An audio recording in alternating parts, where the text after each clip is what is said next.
Hello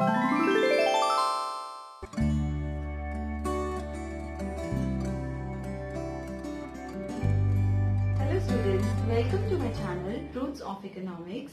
This video is last part of the monetary policy. Monetary policy को already हम in detail पढ़ चुके हैं about its meaning, its objective, इसके क्या इंस्ट्रूमेंट्स थे with respect to quantitative instruments as well as the qualitative instruments. इन videos के लिंक्स आप डिस्क्रिप्शन में देख सकते हैं। अगर आपने वो वीडियोस नहीं देखी हैं, do watch all those videos because ज्यादा इंपॉर्टेंट क्वेश्चन हमने वहां पे कवर करे हैं। अब हमारा एक छोटा सा लास्ट टॉपिक बचा था इन द मॉनेटरी पॉलिसी, उसको हम कर लेते हैं। So the topic is limitations of monetary policy. हमने ये देखा था कि मॉनेटरी पॉलिसी सेंट्रल बैंक बनाता है, कमर्शियल बैंक उसको फॉलो करता है और उससे इकोनॉमी में हमारा मनी सप्लाई और क्रेडिट कंट्रोल होता है। बट क्या क्या परेशानी आती है, क्या प्रॉब्लम्स फेस करी जाती हैं while making the monetary policy and basically when it comes to its implementation. Clear? तो सबसे पहला यहाँ पे पॉइंट है under developed money and capital. हम देखते हैं कि हमारी डेवलपिंग कंट्रीज में और हमारी अंडर डेवलप कंट्रीज में मनी मार्केट अच्छे से डेवलप नहीं होता है, इसीलिए इसके इम्प्लीमेंटेशन को करने में काफी ज्यादा परेशानी आती है। सो ये बन गया हमारा पहला लिमिटेशन। सेकेंड लिमिटेशन आपका है मास इलिटरेसी एंड सुपरस्टिशन। अभी भी ऐसे काफी सारे लोग हैं specially in the rural section of the society जिनको ये लगता है कि बैंक में पैसा नहीं रखवाना। उनको अभी भी ये सुपरस्टिशन है कि कहीं और पैसा रखवाने से अच्छा है कि हम अपना पैसे को अपने पास रखें अपने घर में। तो वहां पर लोग लिटरेट नहीं है, अवेयरनेस नहीं है, एक सुपरस्टिशन अटैच्ड है। उनको बस ये लगता है कि पैसा हमारा अगर बैंक में रहेगा तो बैंक करप्ट हो सकता है। तो इन सब चीजों के चलते हमारा मनी मार्केट अच्छे से डेवलप ही नहीं कर पाता है। तो वहां पे आप जितने भी इंस्ट्रूमेंट्स को चेंज कर लो, आप जो चाहते हो कि आपका मनी सप्लाई रेगुलेट हो, वो कभी नहीं हो पाता। So this becomes the limitation of monetary policy.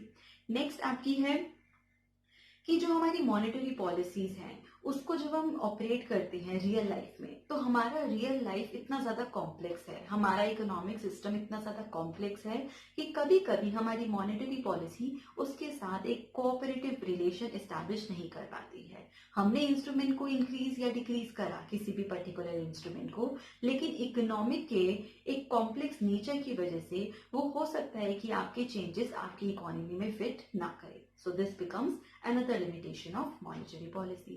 Next limitation है about the cooperation between the central bank and the commercial banks.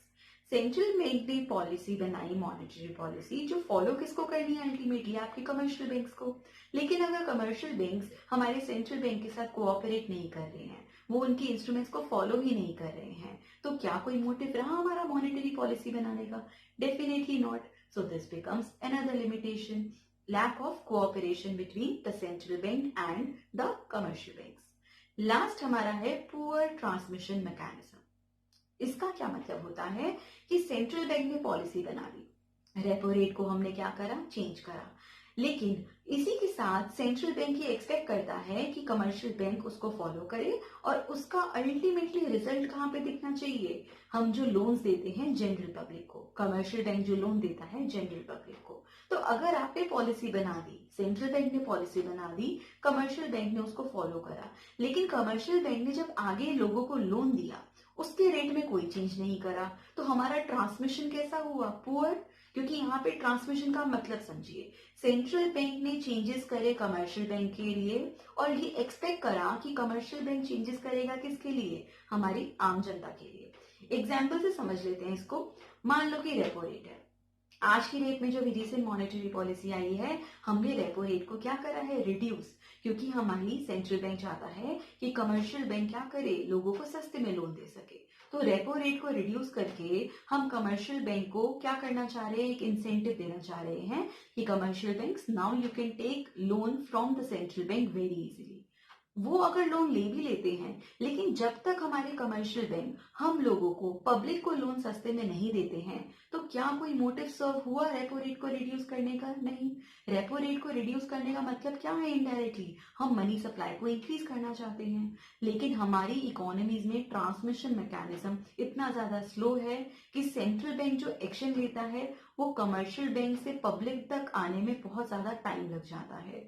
तो उसी के चलते हमारी इकोनॉमी में मॉनेटरी पॉलिसी का जो भी इफेक्ट नजर आना था वो नहीं आ पाता है। So this becomes another limitation of monetary policy.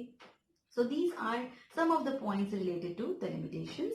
That's all in the monetary policy. We have covered each and every topic related to the monetary policy. Thank you, students.